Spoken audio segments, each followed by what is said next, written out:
The collapse of British Steel will have a devastating impact on entire communities, where the company has been virtually the sole employer. But the industry is important to the UK's wider economy as well.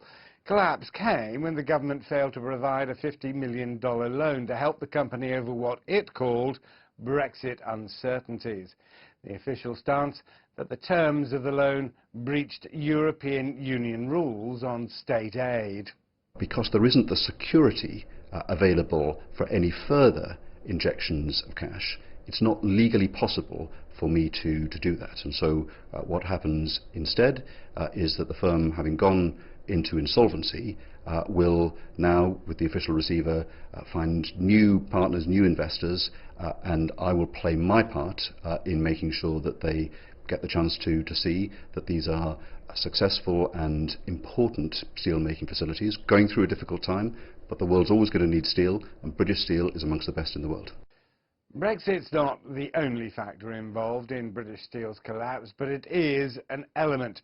Steel contracts are typically agreed many months in advance, and the UK is due to leave the EU at the end of October, as yet without agreed terms.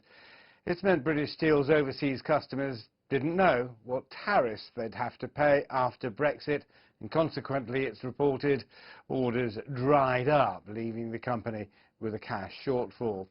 Neither did a crash in the value of the pound help following the Brexit referendum. It forced up the cost of imported raw materials. This closure is, however, part of a long-term decline in the UK steel industry. 50 years ago, British Steel had a workforce of more than 1/3 people. With British Steel's collapse, the workforce will fall to less than 1/10 that number. Richard Bestick, CGTN, London.